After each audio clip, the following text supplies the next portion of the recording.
దేవుడు మనకి అవసరమా? ఆదికాండము 1వ అధ్యాయము 11వ వచనం 26వ 3 చోట్ల ఈ విషయాన్ని మనకి చెప్తా ఉన్నాడు. నెంబర్ 1, దేవుడు ఎవరితో మాట్లాడుతున్నాడు?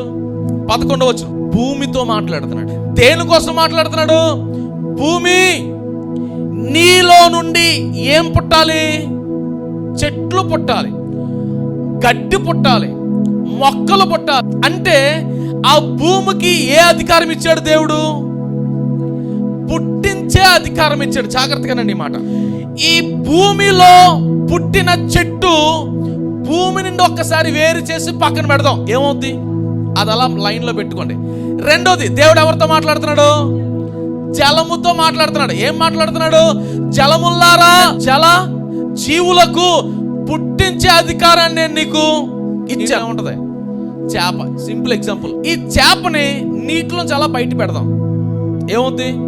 జాగ్రత్తగా వినండి ఈ మాట. మూడోది 26వ వచనం, దేవుడు మన స్వరూపమందు. దేవుడు ఎవరితో మాట్లాడుతున్నాడు? మన అంటే అర్థం ఏంటి? ట్రినిటీ, తండ్రి, కుమార, పరిశుద్ధాత్మ. జాగ్రత్తగా వినండి. ఇక్కడ దేవుడు 26వ వచనంలో ఆయనతోనే మాట్లాడుకుంటా ఉన్నాడు. ఏమంటున్నాడు? మన స్వరూపమందు మనము నరుడిని సృష్టిస్తాం. జాగ్రత్తగానండి. చెట్లు ఎక్కడి నుంచి పుట్టాయి? భూమి నుంచి పుట్టాయి. చెట్టు భూమికి వేరైందంటే ఏమైపోతుంది? చచ్చిపోతుంది. చేప ఎక్కడి నుంచి పుట్టింది?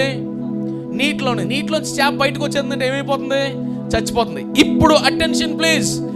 మనిషి ఎక్కడి నుంచి వచ్చాడు బయటికి? దేవుడిలో నుంచి బయటికి వచ్చాడు. జాగ్రత్తగానండి మాట. మనిషి దేవుడిలో నుండి బయటికి వచ్చాడు. ఆయన స్వంత స్వరూపమందు బయటికి వచ్చాడు. ఇప్పుడు నా ప్రశ్న, దేవుడికి నువ్వు దూరం అయితే ఏమవుతావు? హలో, నేను చెప్పింది అర్థమైందా? క్లియరా?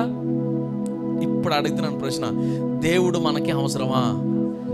ఎస్. ఎందుకు? ఆయన లేకపోతే మనకు జీవము ఉండదు. మీకు అర్థమవుతుందా నేనేం చెప్తున్నాను?